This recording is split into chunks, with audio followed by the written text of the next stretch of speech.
बहुत बहुत बहुत शुक्रिया, बहुत बहुत धन्यवाद।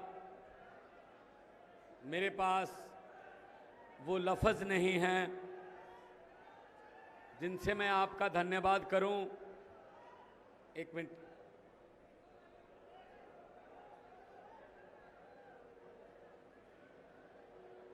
क्योंकि इतनी गर्मी के बावजूद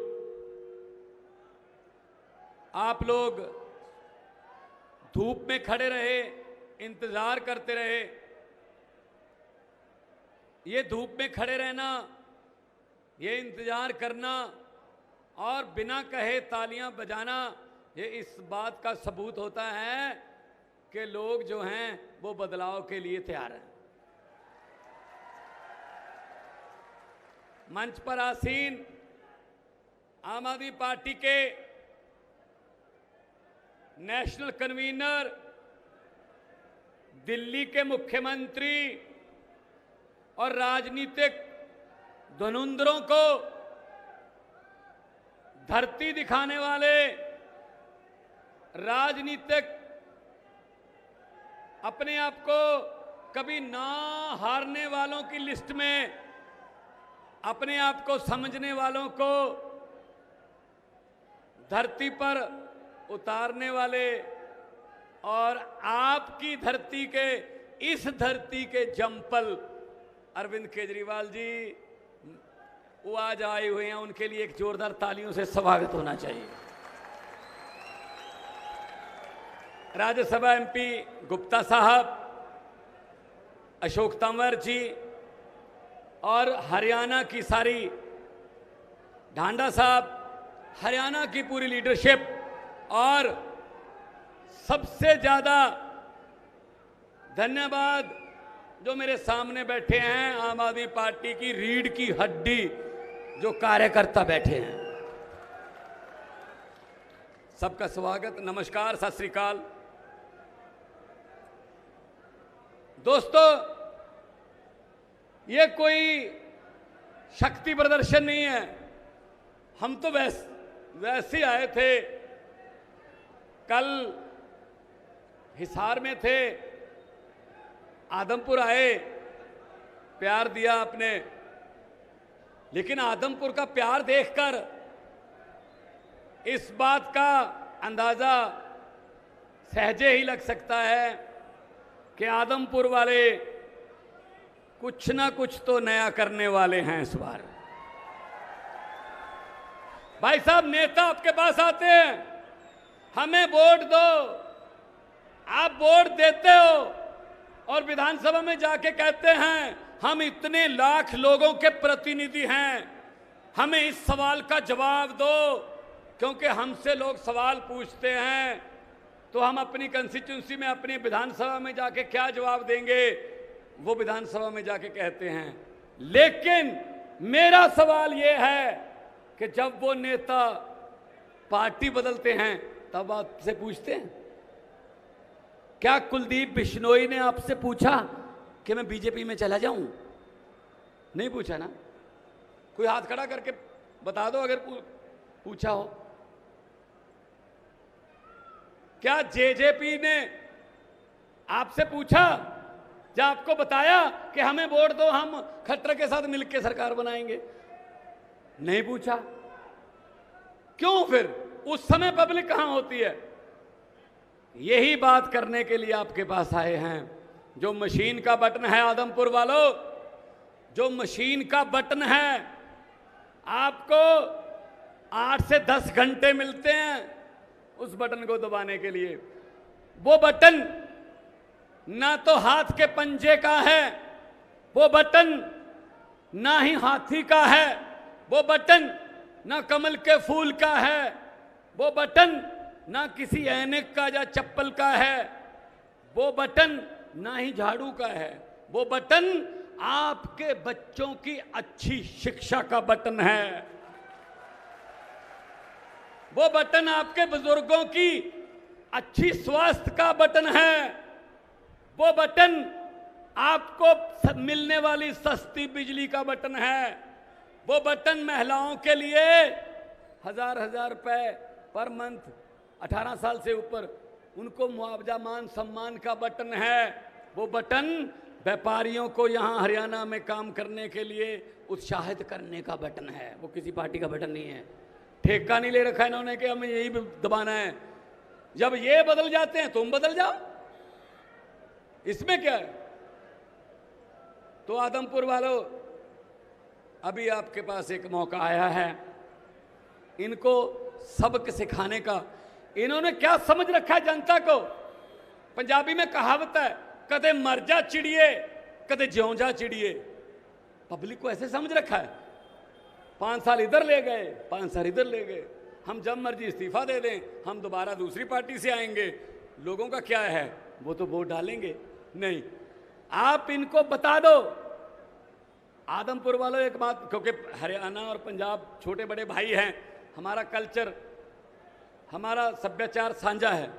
आ रहा था मैं जब बाजार से, दातियां तैयार थी, रस्से तैयार थे, अभी फसल आने वाली है। दोस्तों इनको बता दो, ये बड़े बड़े जो बीजेपी कांग्रेस वाले दही जमाने के लिए, चाहे दही जितना मर्जी जमाना हो, दही एक रिड़कना भर के जमाना हो, पर दही जमाने के लिए जाग का सिर्फ 1 चम्मच चाहिए होता है। आदमपुर वालों, आप 1 चम्मच जाग का दे दो, आम आदमी पार्टी को जिताकर यहां से पूरे हरियाणा में ईमानदारी का दही जमाने की जिम्मेदारी हम लेते हैं। पंजाब में भी ऐसा हुआ था, पहले लोकसभा जीते 4, 19 में लोकसभा जीते संगरूर। आज आम आदमी पार्टी की सरकार है। क्यों सरकार है? हमारे पास पैसे तो है नहीं, हम उनका पैसों में मुकाबला नहीं कर सकते, हम गुंडागर्दी करते नहीं। सरकार सिर्फ सच्चाई और ईमानदारी के नाम पर है। और 5.5 महीने अभी सरकार को हुए हैं पंजाब में। पूछ लेना, आपकी रिश्तेदारियां होंगी, दोस्त मित्र होंगे। 1 विधायक 1 पेंशन। पहले क्या होता था, जितनी बार एमएलए बनता था उतनी पेंशन बढ़ती जाती थी। 1 विधायक 1 पेंशन, करप्शन खत्म, 100 मोहल्ला क्लिनिक तैयार, और लोग उसमें आ रहे हैं हजारों की गिनती में। दवाइयां बिल्कुल फ्री, 100 के लगभग ब्लड के टेस्ट फ्री, बिजली 1 जुलाई से मुफ्त। अभी जो बिल आ रहे हैं 0 बिल आ रहे हैं। हमने गारंटियां दी थी, अगर कोई देश का जवान, पंजाब का जवान सरहद पर ड्यूटी का फर्ज निभाते हुए शहीद होता है, 1 करोड़ रुपया। अभी आटा दाल स्कीम घर पे, बुढ़ापा पेंशन घर पे, बुजुर्गों को बैंक में जाने की जरूरत नहीं है, आपके डोर की खटखटाया जाएगा और आपको पेंशन मिल जाएगी। ये पहले क्यों नहीं हो सकता था? हो सकता था। एक टोल प्लाजा वाले आए 4 दिन पहले मेरे पास, संगरूर से लुधियाना तक की दूरी 2 टोल प्लाजा है भाई, 90 रुपये लेते थे। वो आए और उन्होंने कहा जी हमारे 20 महीने बढ़ा दो, 20 महीने हम और टोल चला सकें। हमारी आज रात को 12 बजे टोल की मियाद खत्म हो रही है। मैंने कहा क्यों बढ़ा दें भाई? कहते जी कोरोना आ गया था। मैंने कहा सिर्फ लोगों पर ही कोरोना आया था? आपके लिए भी तो कोरोना नेशनल डिजास्टर है, एक कुदरती आफत है। तो बहुत से लोगों का बिजनेस डाउन हुआ कोरोना में, तो वो भी तो बैठे हैं, आप भी झेलो। कहते जी किसान आंदोलन की वजह से हमारा नुकसान हुआ। मैंने कहा जी सेंटर ने कानून बनाए थे, 1 साल बाद सेंटर ने कहा जी गलत कानून है, माफी मांगते हैं। अब उनकी गलती की हम खमियाजा क्यों भुगते हैं? मैं कोई 20 महीने नहीं बढ़ाऊंगा। आज रात को 12 बजे दोनों के दोनों टोल प्लाजे बंद करो। मैंने बंद करवा के रखे हैं वो टोल प्लाजे। कोई और होता, कोई कांग्रेसी या बीजेपी की सरकार होती, वो 20 महीने की जगह उनको 30 महीने कहता और कहता यार मेरा भी हिस्सा डाल लेना, मेरे भांजे का हिस्सा डाल लेना, मेरे भतीजे से बात कर लेना। ये बात चलती थी। ये भांजे भतीजे, इनके घरों से क्या क्या मिल रहा है। तो दोस्तों मुझे किसी ने पूछा कि यार दिल्ली में फिर पंजाब में आप लोगों ने इतनी बड़ी आंधी को कैसे रोक लिया? मैंने कहा कौन सी आंधी? कहते बीजेपी की आंधी। मैंने कहा कैसे? कहते कैसे? मैंने कहा मैं बताता हूं। मैंने कहा जी हमारा चुनाव चिन्ह क्या है? कहते झाड़ू। मैंने कहा बीजेपी का चुनाव चिन्ह क्या है? कहते जी कमल का फूल। मैंने कहा कमल का फूल कहां उगता है? कहते जी कीचड़ में। मैंने कीचड़ की सफाई कौन करता है? कहते जी झाड़ू। मैंने कहा हमने झाड़ू फेर दिया, कमल उगे ही नहीं। जिस झाड़ू से हम आज तक सिर्फ अपना मकान और दुकान साफ करते थे, अब अरविंद केजरीवाल जी की अगुवाई में उस झाड़ू से पूरा हिंदुस्तान साफ किया जाएगा। बड़ी बड़ी दुकानें बंद होंगी, भ्रष्टाचार की दुकानें बंद होगी, बहुत कुछ होगा। 107 नंबर दुकान भी बंद होगी।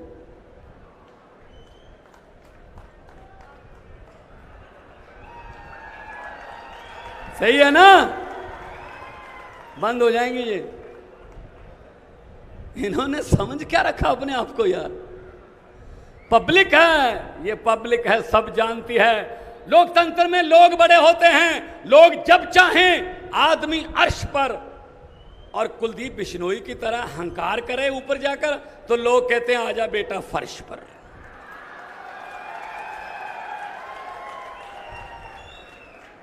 तो इनके पास कुछ नहीं है, ये सिर्फ अपना बचाव करने के लिए इधर उधर जाते हैं, लोगों के वोट को इस्तेमाल करते हैं। तो अगर साथ देना है युवा पीढ़ी का, साथ देना है बुजुर्गों का, अगर पढ़ाई, शिक्षा, सेहत, बिजली, इन सब समस्याओं का हल करना है, तो एक बार झाड़ू वाला बटन दबाकर देखना। दिल्ली में एक बार दबाया था लोगों ने, उसके बाद दूसरे बटन को भूल गए लोग, भूल गए। ये कांग्रेस, चलो छोड़ो, कांग्रेस की क्या बात करनी है। कांग्रेस की हालत तो उस 90 साल बुजुर्ग की तरह हो गई जिसको डॉक्टर भी जवाब दे देते हैं कि घर बैठाकर सेवा कर लो, अब कुछ नहीं है, बस सेवा चल रही है, अब तो कुछ नहीं है उनके पास। सबसे ज्यादा उन्होंने लूटा है। और बाकी दूसरी है जुमला पार्टी।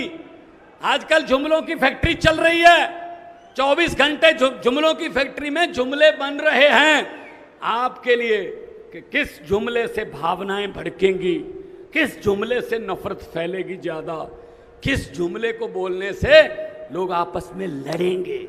ये बना रहे हैं वो नारे, उनसे बच के रहना, उनसे बच के रहना। मैं सिर्फ यही कहूंगा, जो देश को इधर उधर नफरत की राजनीति में बांटते हैं, जो देश के टुकड़े और देश को धर्म के नाम पे बांटते हैं, मैं उनके लिए एक लाइन बोलूंगा कि लंबे सफर को मीलों में मत बांटिए, कौम को कबीलों में मत बांटिए। एक बहता दरिया है मेरा भारत देश, इसको नदियों और झीलों में मत बांटिए।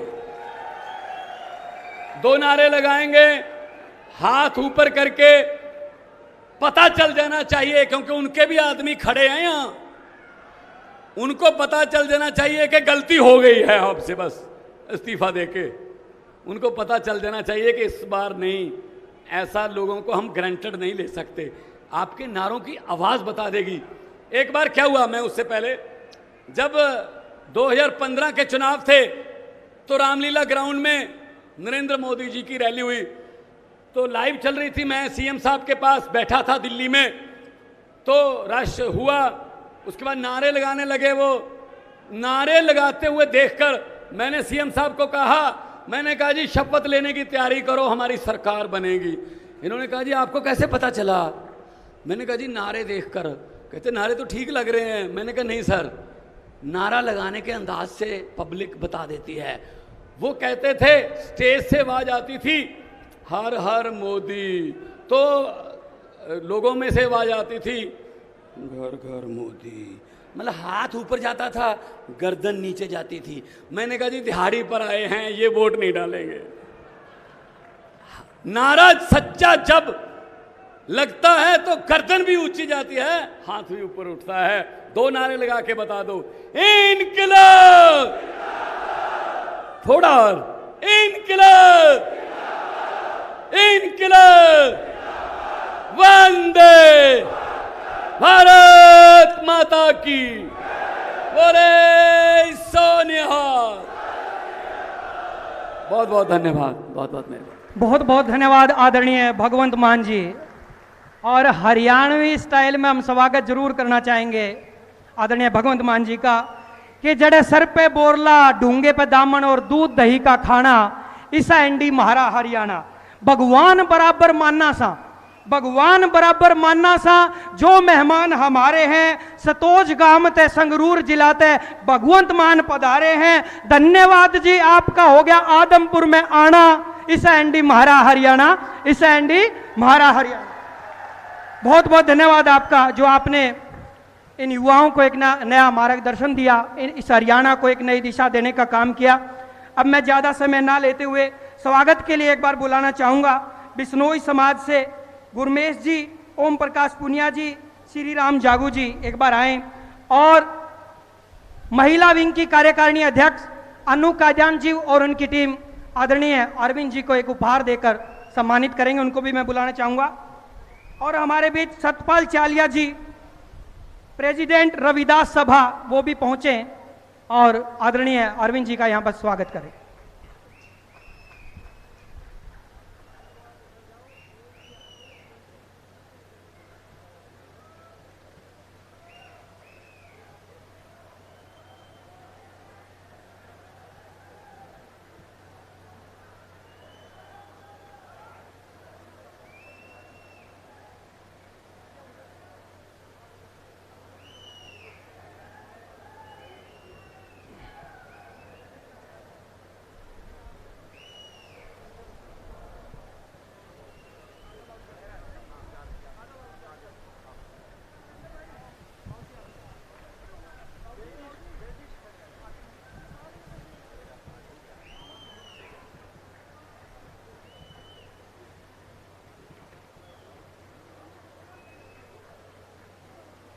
बहुत ही खूबसूरत तोहफा, बहुत ही खूबसूरत भेंट अनु काद्यान जी लेकर पहुंची हैं। ये शीशों के बीच में जो आप देख रहे हैं, ये हमारे हरियाणा की पहचान है, हमारे हरियाणा की कला है, कल्चर है।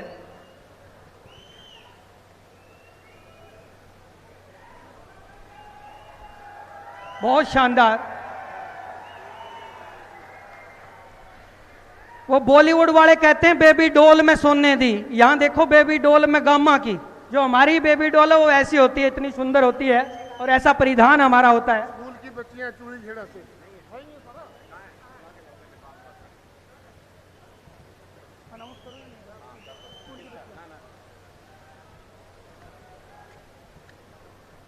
बहुत बहुत धन्यवाद सबका जो स्वागत किया आदरणीय हमारे मेहमान का।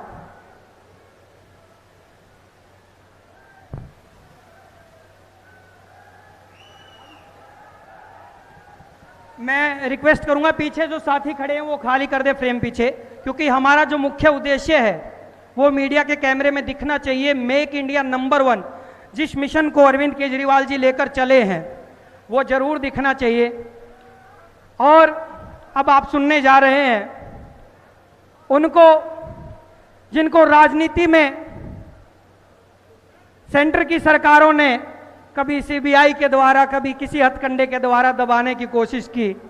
और मैं तो अपील भी करना चाहूंगा केंद्र की सरकार से कि जो सीबीआई आप मनीष सिसोदिया जी के घर भेजते हैं, वो सीबीआई कभी एक गरीब आदमी के घर में भेजकर देखो उसका गुजारा कैसे होता है। उस सीबीआई से पूछ कर देखो आम आदमी अपना गुजारा कैसे करता है। एक ईमानदार आदमी के पास आप सीबीआई भेज के दबाने की कोशिश करते हैं, लेकिन वो आवाज हर प्रदेश में, हर राज्य में, पूरे देश में बुलंद हो जाती है। उसी बुलंद आवाज को मैं बुलाना चाहूंगा आपके बीच में आदरणीय अरविंद केजरीवाल जी।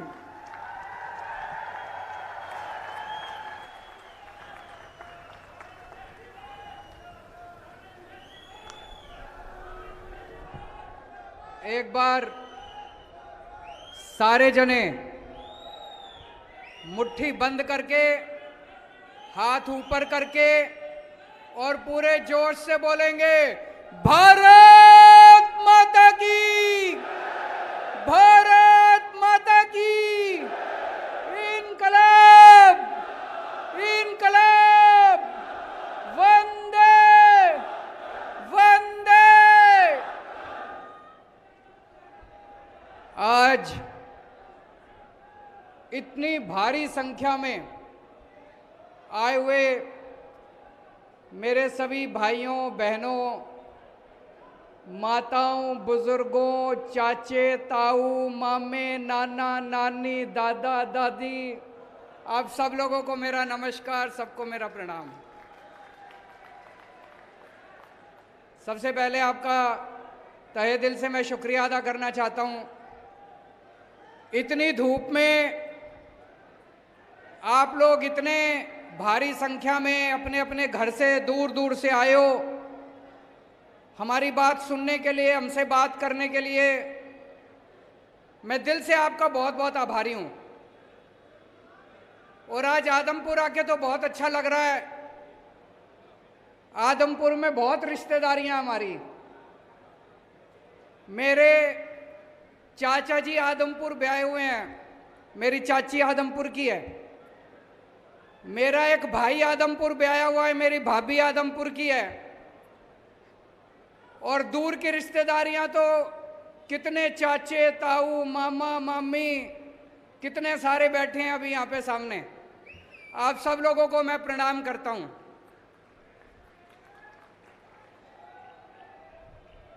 जब मैं हिसार में 9वीं क्लास में पढ़ा करता था, 9वीं 10वीं मैंने कैंपस स्कूल से करी, फिर 11वीं 12वीं डीएन कॉलेज से करी। उस टाइम छोटा सा बच्चा था, शर्मीला, पढ़ाई में अच्छा था, फर्स्ट आया करता था। और 11वीं 12वीं में पूरे हरियाणा में कुरुक्षेत्र यूनिवर्सिटी में 6ठी पोजीशन आई थी मेरी, 11वीं में भी 12वीं में भी। उस टाइम जिंदगी में नहीं सोचा था कभी राजनीति में जाएंगे। उस टाइम कभी दूर दूर तक सपने में नहीं आया था कि किसी दिन भगवान इस पोजीशन पे ही इधर पहुंचा देगा।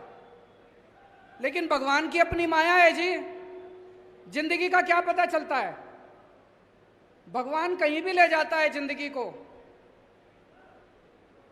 फिर मैं हरियाणा से आईआईटी गया इंजीनियरिंग करके, फिर दिल्ली मेरी कर्म भूमि बनी। आज यहाँ पे मेरे इतने रिश्तेदार बैठे हैं, इतने दोस्त बैठे हैं, भाई भतीजे बैठे हैं। एक ही बात कहना चाहूंगा, मैं जहां भी गया हरियाणा से, आपका सिर झुकने नहीं दिया मैंने। हरियाणा का सिर ऊपर रखा।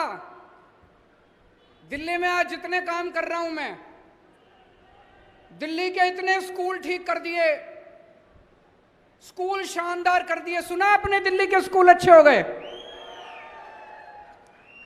दिल्ली के स्कूल इतने अच्छे कर दिए, सारे कहते हैं हरियाणा का छोरा है। दिल्ली के स्कूल हमने इतने शानदार कर दिए, इसकी चर्चा पूरी दुनिया में हो रही है, पूरी दुनिया में। 2 साल पहले अमेरिका के राष्ट्रपति दिल्ली आए। उस टाइम, अभी तो जो बिडेन है, उस टाइम डोनाल्ड ट्रंप होते थे राष्ट्रपति। अपनी धर्मपत्नी के साथ आए थे, मिलेनिया ट्रंप। जब वो दिल्ली आए, मिलेनिया ट्रंप बोली, भाई मैंने केजरीवाल के स्कूल के बारे में बहुत सुना, मैं केजरीवाल का स्कूल देखने जाऊंगी। बड़ी बात है भाई साहब, है कि नहीं है? बोली मैंने केजरीवाल के स्कूल के बारे में सुना है, मैं केजरीवाल का स्कूल देखने जाऊंगी। मोदी जी ने बहुत समझाया, बहन मान जा, जिद ना कर, तेरे को मैं दूसरे स्कूल दिखा देता हूं, केंद्र सरकार के दिखा देता हूं, दूसरे राज्य सरकारों के दिखा देता हूं, लेकिन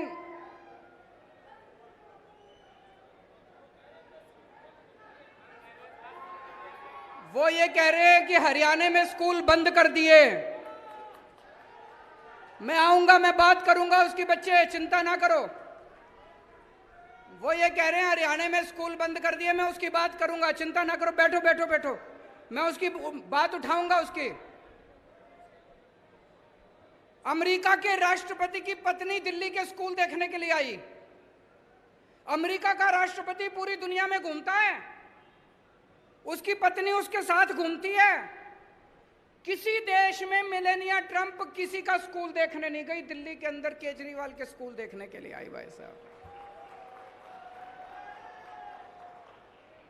वैसे तो पूरे देश का सीना चौड़ा हो गया कि अमेरिका की राष्ट्रपति हमारे स्कूल देखने आई, सरकारी स्कूल की बात कर रहा हूं मैं, लेकिन हरियाणा वालों का ज्यादा सीना चौड़ा हुआ। हरियाणा का लाल, हरियाणा का छोरा, आपका अपना।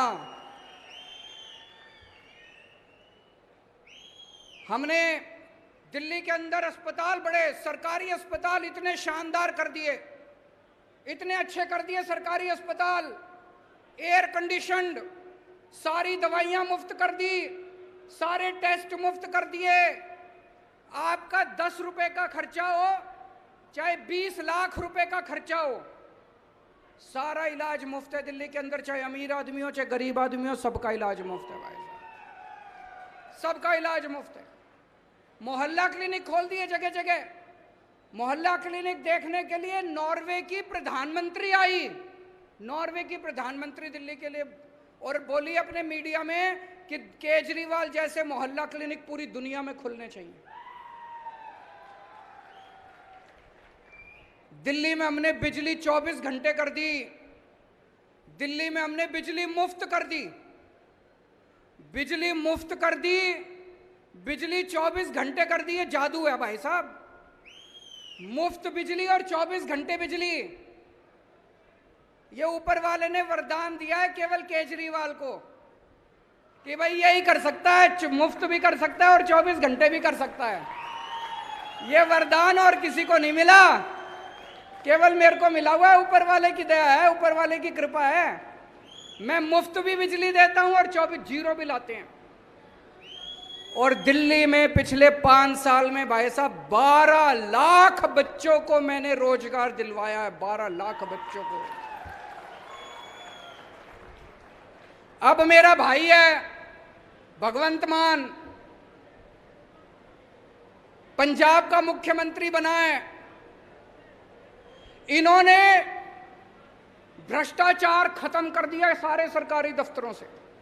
अब आप किसी दफ्तर में चले जाओ, इन्होंने कर दिया, कोई पैसे मांगे जेब में हाथ डालो, अपना मोबाइल ऑन कर लो, इनके पास रिकॉर्डिंग भेज दो, अफसर 24 घंटे के अंदर सस्पेंड कर दिया जाता है। किसी की हिम्मत नहीं है पैसे मांगने की।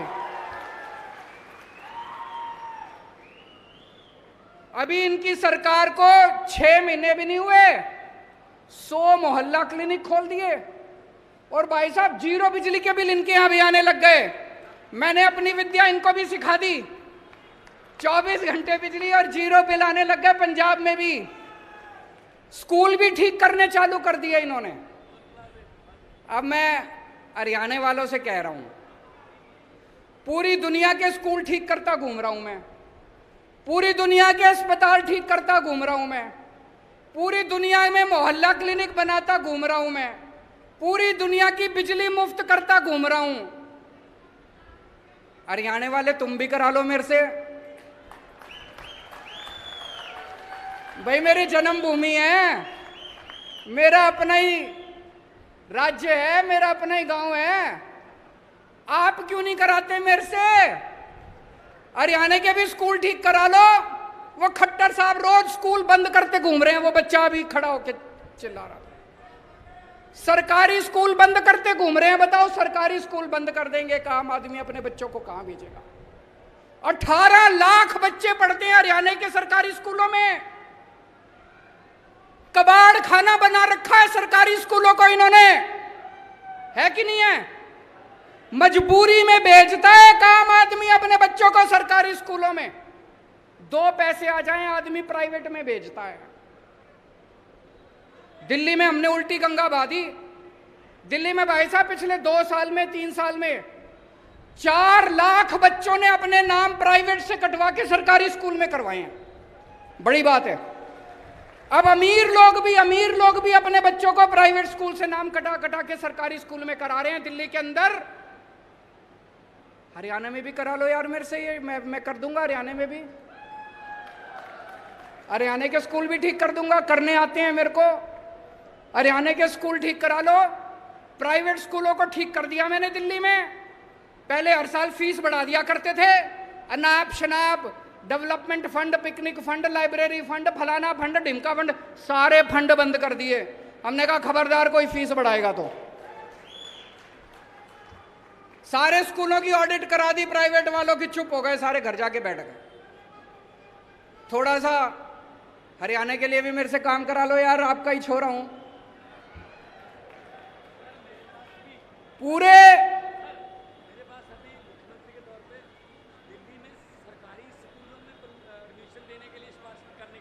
ये बता रहे हैं कि इनके पास सिफारिशें आती है। भगवंत जी कह रहे हैं कि दिल्ली के सरकारी स्कूल में एडमिशन करा दो जी, प्राइवेट स्कूल में एडमिशन कराने की सिफारिश नहीं आती, दिल्ली के सरकारी स्कूलों में एडमिशन कराने की सिफारिश आती है। अपने को सरकारी स्कूल बहुत बढ़ाने हैं, बंद नहीं करने हैं, और उनको शानदार बनाना है। ये बंद कर देते हैं, कहते हैं जी बच्चे कम हो गए। बच्चे कम क्यों हो गए? तुमने बेड़ा गर्क कर दिया, टीचर है नहीं, बेड़ा गर्क कर रखा है सरकारी स्कूलों का, कौन भेजेगा अपने बच्चों को? आज शानदार बना दो सरकारी स्कूलों को, देखो जनता भेजनी चालू करेगी। स्कूल ठीक करने हैं, शिक्षा ठीक करनी है, अस्पताल ठीक करने हैं। दिल्ली में जैसे मैंने अस्पताल ठीक कर दिए, भगवंत मान जी ने मोहल्ला क्लिनिक बना दिए। ये मोहल्ला क्लिनिक हरियाणा वाले तुम भी बनवा लो मेरे से, मेरे को आते हैं बनाने हैं। बिजली मुफ्त चाहिए नहीं चाहिए? किस किस को चाहिए हाथ खड़े करके बता दो। ये कैमरे वाले दिखा दो जरा सी। सारों ने सबको मुफ्त बिजली चाहिए। कहते हैं केजरीवाल फ्री की रेवड़ी बांट रहा है।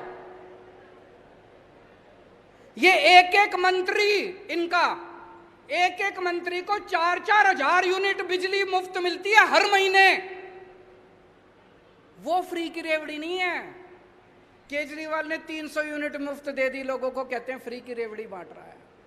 अरे पैसे चोरी तो नहीं कर रहा मैं, स्विस बैंक में तो नहीं ले जा रहा, जनता में ही बांट रहा हूं। जनता की सीस मिलती है। करोड़ों लोगों का मुफ्त इलाज कर दिया मैंने दिल्ली में। मेरे पास क्या है जी, फक्कड़ आदमी हूं।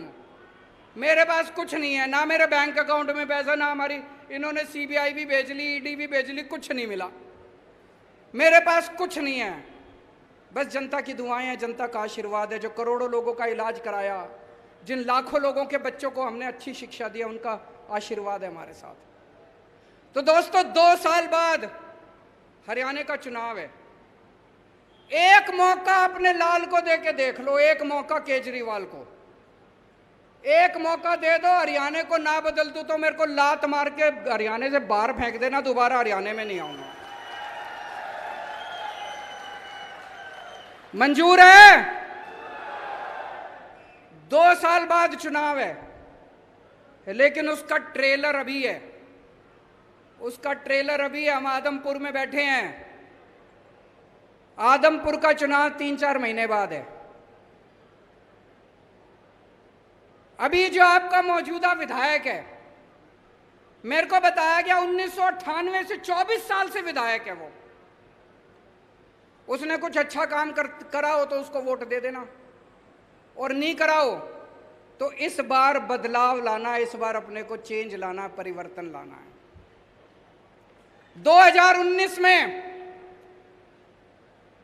हम पंजाब में 1 सीट जीते थे, भगवंत मान जी जीते थे, संगरूर से 1 सांसद बने थे 2019 में। 2022 में हमारी सरकार बन गई पंजाब के अंदर।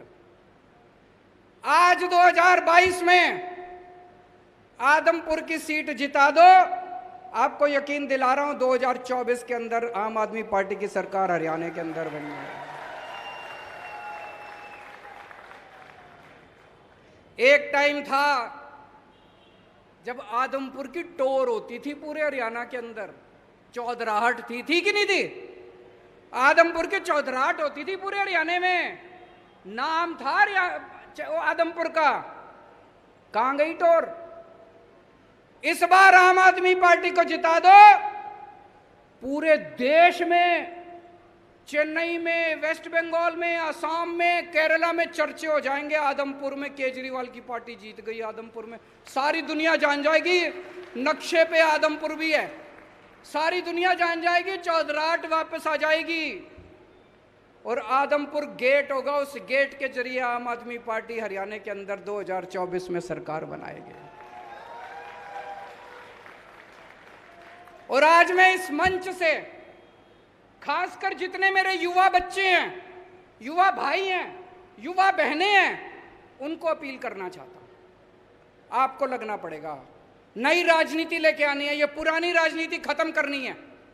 इन लोगों ने लूट लिया अपने को, सारी पार्टियों ने मिलके, ये चाहे ये पार्टी हो चाहे वो पार्टी हो, अपने घर भरने के सिवा इन्होंने कुछ नहीं करा। आम आदमी पार्टी नई पार्टी है, नए चेहरे हैं, नई ऊर्जा है, नए विचार हैं। नए विचार लेके आओ, नया हरियाणा बनाएंगे सारे जने मिलकर। कुछ लोग बोले मेरे को, यहां बिश्नोई इतने हैं जी, जाट इतने हैं जी, बनिए इतने हैं जी, ब्राह्मण इतने हैं जी। मैं पूछना चाहता हूं, सबको अपने बच्चे पढ़ाने हैं नहीं पढ़ाने हैं? पढ़ाएगा तो केजरीवाल ही। सबको मुफ्त बिजली चाहिए नहीं भी चाहिए? मुफ्त बिजली देगा तो केजरीवाल ही। तो चाहे आप बिश्नोई हो, चाहे आप जाट हो, चाहे आप ब्राह्मण हो, चाहे आप बनी हो, आपके बच्चों को नौकरी और शिक्षा तो केजरीवाल ही दे सकता है जी। बाकी सबको आजमा के देख लिया आप लोगों ने। एक और जरूरी बात आज आपसे करना चाहता हूं। इतनी महंगाई हो रही है, चारों तरफ महंगाई हो रही है कि नहीं हो रही है? दुखी हो कि नहीं हो महंगाई से? मैं कई लोगों से पूछता हूं, भाई महंगाई क्यों हो रही है? बोले जी अपने आप ही हो रही है। अपने आप ही हो रही है? अपने आप कैसे हो रही है जी महंगाई? बोले जी भगवान ने कर रखी है। बताओ भगवान का बैर है क्या आपसे? भगवान महंगाई क्यों करेगा? क्यों हो रही है महंगाई? इन्होंने अनाप शनाप पिछले कुछ सालों में इतने टैक्स लगा दिए, इतने टैक्स लगा दिए। अच्छा एक चीज बताओ, यहां जितने लोग बैठे हैं, टैक्स कौन कौन भरता है? जरा हाथ खड़े करो। ये कई लोगों ने हाथ नहीं खड़े करे। आपको पता नहीं, एक बच्चा पैदा हुआ बच्चा भी टैक्स भरता है। आप एक रोटी खाते हो, एक रोटी पे 1 रुपए का जीएसटी लगता है। आप दही का प्याला खाते हो, 1 कप दही जब खाने जाओ ना, अभी खाना नहीं खाया होगा सारे जने, घर जाओगे, 1 कप दही के ऊपर 1 रुपया जीएसटी लगता है।